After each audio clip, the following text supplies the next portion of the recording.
नमस्कार मित्रों, मैं पंडित अखिल शुक्ल, जय महाकाल आयुर्वेद। जैसा मेरी चैनल का नाम है, दुर्लभ जड़ी बूटी और पारद विज्ञान, तंत्र भी है इसमें शामिल। तंत्र तो आयुर्वेद में शामिल है ही, बिना तंत्र के आयुर्वेद नहीं होता, क्योंकि जड़ी बूटियाँ भी तांत्रिक क्रिया से ही अभिमंत्रित करके लाई जाती, जैसा मैंने आपको पहले भी बताया है। आज गुरु पूर्णिमा है। आज गुरु पूर्णिमा की सबको हार्दिक शुभकामनाएं, हमारे चैनल को देखने वाले, सब्सक्राइब करने वाले और जो देखते हैं उनको सबको। आज गुरु पूर्णिमा इतवार को है और कल से सावन शुरू होने वाला है। ये जो काल है ये तंत्र के लिए बड़ा महत्वपूर्ण है। जो तांत्रिक क्रियाओं में थोड़ा रुचि रखते हैं वो इस चीज़ को भली भांति जानते हैं। ऐसी पूर्णिमा कई वर्षों में एक बार आती है जो इतवार की हो और सावन के बिल्कुल पहले की हो। तो इसमें शंभू का उघड़ स्वरूप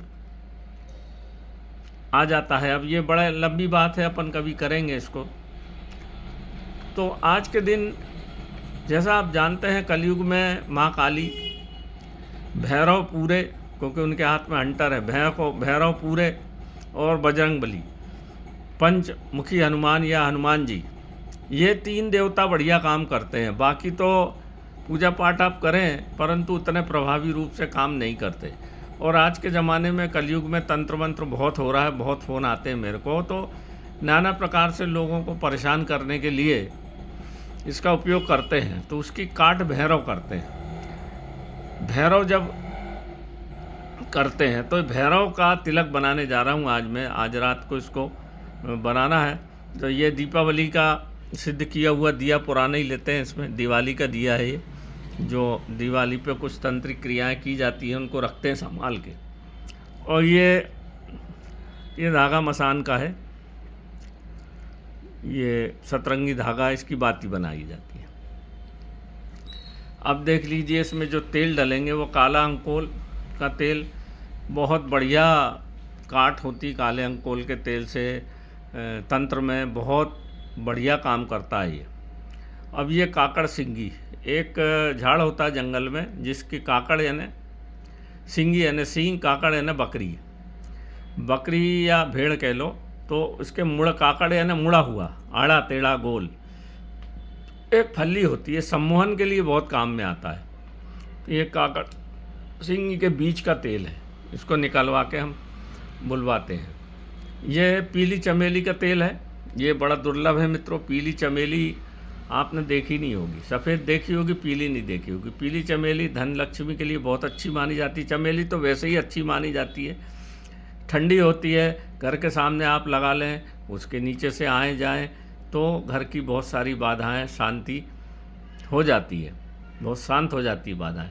तो चमेली की जड़ जो होती है, 100 साल पुराने पेड़ चमेली की जड़ को घर पे साथ में रखने से कभी लक्ष्मी का नुकसान नहीं होता। जो हम ताबीज़ बनाते हैं ना उसमें डालते हैं, पीली चमेली का तेल भी इसमें डलता है। यह है चंदन, ये चंदन है, ये चंदन की जड़ का तेल है मित्रों। चंदन का तेल आपने देखा होगा, ऐसा नहीं देखा होगा, ये जड़ का तेल। चंदन से देवता बहुत प्रसन्न होते हैं। समस्त देवताओं को चंदन का तेल लगता है, क्योंकि ये ठंडा होता है, शीतल होता है चंदन, इसलिए माथे पे लगाते हैं। ये सब चीज़ें बड़ी ज़ोरदार चीज़ें हैं। और ये है रखा है, ये लाल सफ़ेद काली गुंजा का तेल है। ये तीनों गुंजा मिला के तेल बना हुआ है। ये तीनों गुंजा का तेल, गुंजा अपने आप में, गुंजा तंत्र है, अपने आप में दुर्लभ चीज़ है गुंजा। इसमें बहुत ज़्यादा सम्मोहन गुण होता है। इसका तेल आंजने मात्र से बहुत सारी चीज़ों की बाधाएं हमारी दूर हो जाती है। काली चंदन में, काली गुंजा में काली माता का जो स्वरूप होता है, महागौरी लाल, सफ़ेद और लाल तो आपको मालूम है दुर्गा माता सिंहवाहिनी। तो ये तीनों का तेल है। और ये एक विशेष चर्बी है, ये मैं बताना यहाँ उचित नहीं समझूंगा। चर्बी नहीं है, गोंद। एक विशेष पेड़ होता है भूत मार्जर, ये भूत मार्जर की गोंद है, ये भूत को भगा देता है। ये इतना काम की चीज़। इसमें गोंद निकलती है, उसको इकट्ठे की जाती, पीले रंग के स्वर्ण आभा की गोंद निकलती। इन सब तेलों को इस दीपक में रख के और इसके ऊपर खप्पर जो रहता ना, खोपड़ी, ये आज अभी जाके नर्मदा तट पर हमारे हैं लोग, उनके खप्पर अप्पर तो अपन रखते नहीं, ब्राह्मण आदमी हैं, ये सब चीज़ें डाल के उसको दे देंगे, बस पे खप्पड़ को उड़ा देगा।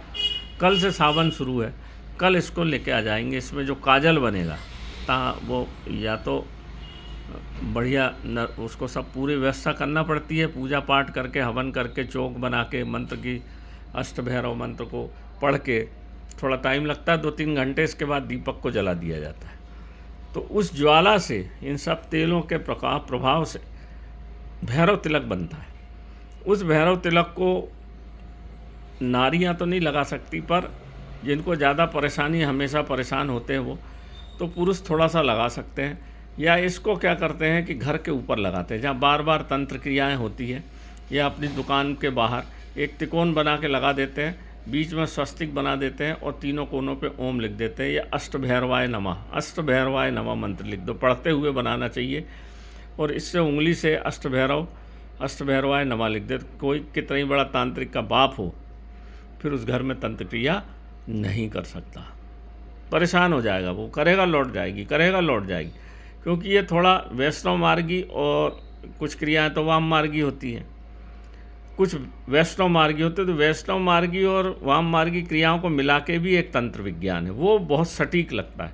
उसी से ये सब चीज़ ली गई है, क्योंकि इसमें देवी देवताओं का वास हो जाता है और फिर ये इस तरह की छोटी छोटी क्रियाओं को काट देता है। आपको मालूम होगा कि जो गिरनार पर्वत पे कितना ही बड़ा उघड़ क्रिया, उल्टी सीधी क्रिया करने वाला हो, गिरनार पर्वत पे ऊपर में आपका गोरक्षनाथ का धूना है, वो 20-25 सीढ़ी से ज़्यादा नहीं चढ़ सकता, चढ़ ही नहीं सकता वो गिरनार, ऊपर जाएगा ही नहीं, कबूल ही नहीं। या तो हाथ पांव टूट जाएंगे, गिर पड़ेगा, या तबीयत खराब हो जाएगी, जा ही नहीं सकता। ऊपर भैरव बाबा का स्थान है। तो ये उसी भैरव तंत्र से लिया गया तिलक है। ये भैरव तिलक गोरक्षनाथ की कृपा का से बनता है। ये गुरु गोरक्षनाथ को मंत्र बड़े सीधे साधे हैं, पर इनको नर्मदा तट पे सिद्ध कर लिया जाए और फिर काम हो जाते हैं। बड़ा थोड़ा लंबा प्रक्रिया है। तो मैं आज बना रहा था, तो मैंने कहा आज आपको गुरु पूर्णिमा के अवसर पर ये डाल दूं भैरव तिलक। ये मेरा मोबाइल नंबर है 9165823800। अब जा रहा हूँ मैं, बस यहाँ से निकल जाऊँगा 12 बजे के पहले पहले सब काम अपना करके काम स्टार्ट हो जाएगा। सुबह प्रातः काल में इसको लेके आके और इसको फिर इन्हीं सब तेलों में, जब ये कालक बन जाएगी ना खप्पर में, तो इन्हीं सब तेलों में डाल के इसको मिला दिया जाएगा।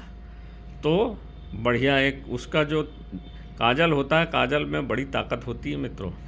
राहु केतु शनि को काटने वाला, क्योंकि कलयुग में राहु ही सबसे ज़्यादा परेशान करता है। कलयुग का देवता है राहु, राजा है कलयुग का राहु। जितने लोग परेशान होते हैं, राहु केतु तो उतना ज़्यादा नुकसान नहीं करता, पर राहु जो है काला होता है, इसलिए उस कालेपन को काटने के लिए काली चीज़ का उपयोग करना पड़ता है। तो अष्टभैरव जो है वो इस राहु को काटते हैं, और बिना उसके राहु के काटे काम नहीं बनता। बहुत परेशान हो जाएंगे, धंधा बंद हो जाएगा, लड़की की शादी नहीं होगी, एक्सीडेंट हो जाएंगे, पेट खराब हो जाएगा, शराब पीने लगेंगे, रंडीबाजी करने लगेंगे, नशा करने लगेंगे, मर्डर करेंगे, बात बात पे गुस्सा होंगे। राहु सिर पे चढ़ जाता है, बोलते हैं ना भैरव चढ़ गए, इसको दिमाग पे भैरव चढ़ गए। भैरव नहीं, राहु चढ़ते हैं वो। उस राहु को काट के लिए अष्टभैरव तिलक बहुत काम करता है। जो ऐसा पागलपन जो करता है उसके माथे पे लगा देते हैं, शांत हो जाता है। थोड़े दिन तक लगाएगा नाभि पे और माथे पे अष्टभैरवाय नमः से, तो उसका ये सब उपद्रव शांत हो जाता है। आपने देखा होगा जो बड़े बड़े सच्चे ओघड़ होते हैं, मैं ओघड़ों को प्रणाम करता हूँ, उसमें सच्चे भी बहुत हैं, मैं जानता हूँ, वो काले रंग का एक तिलक लगाए रहते हैं, वो यही होता है। और जो बड़े बड़े कथावाचक होते हैं वो आँखों में इसका काजल लगाते हैं, ताकि आप लोग उनकी बात सुने। कई तांत्रिक भी लगा के अपनी मनमानी चीज़ें मनवा लेते, वो गलत काम है, वो गलत काम नहीं करना चाहिए। तो मैं जानता हूँ वो भी मैं, पर वो ठीक नहीं है, वो मैं बताना भी उचित नहीं है। तो यहाँ देख लीजिए मित्रों, ये सब चीज़ों से बनेगा। और ये सब चीज़ें जितने भी ये तेल है ना मित्रों, ये ऐसे नहीं लाए गए। ये ग्रह नक्षत्र बाधा, ग्रह नक्षत्र विधि विधान से लाके विधि विधान से इनका तेल निकाला गया है। सूर्य तापन विधि से तेल निकाला है, इसमें सब में सूर्य का अंश है। ऐसा अपने मन से केवल चंदन का तेल सूर्य तापन से नहीं निकलता, बाकी सब तेल सूर्य तापन से निकल जाते हैं। अच्छा सोलर वो जो हीटर होता है, सोलर हीटर, उसमें रख दो तो धीरे धीरे निकलता रहता है। तो गर्मी में सब ला के निकलवा के रखे हैं, ये इसीलिए रखे हैं कि इससे ये हमारा एक तांत्रिक तिलक बनता है, उसमें भी लगते हैं, और ये भैरव तिलक में भी लगते हैं। तो भैरव तिलक ख़त्म हो गया था, बहुत डिमांड थी, बहुत लोगों को चाहिए था, तो मैंने कहा आज ये छोटा सा वीडियो डाल दूं आप लोगों को, ताकि वास्तविकता से अवगत हो, आप समझो चीज़ों को। ये जड़ी बूटियाँ हैं, जड़ी बूटियों में बहुत ताकत होती है, तंत्र को काटने की अमोघ शक्ति होती है जड़ी बूटियों में, अमोघ, बशर्ते लाने वाला सात्विक हो, विधि विधान हो। अब धीरे धीरे सब विलुप्त होते चला जा रहा है, और हम लोग जो है परेशानियों की ओर अग्रसर होते चले जा रहे हैं। तो हम लोग जानते नहीं हैं चीज़ों को, तो उसका फिर लाभ उठाते हैं लोग। तंत्र मंत्र वाले बहुत लाभ उठाते हैं, परेशान करते हैं। एक परेशान करेगा और दूसरा फिर उसकी परेशानी दूर करने के लिए आ जाएगा। जैसे हमारे एक गांव में एक सपेरा था, वो सांप पकड़ के लाके घर में छोड़ देता था, फिर कहता था सांप घुस गया, और फिर 200 रुपये लेता था, वही सांप को पकड़ के झोली में रख के फिर चला जाता था, फिर दूसरे घर में डाल देता था। तो यही जो हल्के किस्म के तंत्र मंत्र वाले होते हैं वो यही करते हैं। जैसे ही आप उनकी नगरी में प्रविष्ट हुए, वो कुछ उत्पात कर देंगे और फिर उसको ठीक कर देंगे, और फिर मनमानी आपसे रकम की डिमांड करेंगे। तो ये इस तरह की चीज़ें होती हैं मित्रों, हो रही है। अब ये तो संसार है, कलयुग है, सब कुछ होता है यहाँ। अपन क्या बोल सकते हैं, किसी को कुछ बोलना ठीक नहीं, मगर अपना बचाव करते रहना चाहिए। छोटे सा चीज़ है, छोटा सा ये विधान है, इसको आप अपने घर पे लगाएंगे तो मैं बिल्कुल भरोसे और विश्वास से बता सकता हूँ कि आपको परेशानियों से आप मुक्त हो जाएंगे। एकदम तो नहीं होगा, क्योंकि वो जब लगाते हैं आप तो समझ जाता है, वो अगर अच्छा तांत्रिक है तो समझ जाता है, फिर दूसरे पर इसके अंदर कोई क्रिया फिर प्रविष्ट होती नहीं। तो ये छोटा सा वीडियो था मित्रों, देखें आप, इसको समझें, और इस वीडियो को सब्सक्राइब करें, लाइक करें, सबको भेजें, ताकि लोग समझ सकें। कुछ हमारी भी गलतियां होती हैं जिसके कारण तंत्र मंत्र वाले हमारे को पकड़ लेते हैं और हमारी गलतियों का भरपूर लाभ उठाते हैं। तो नमस्कार मित्रों, मैं पंडित अखिल शुक्ल, जय महाकाल आयुर्वेद।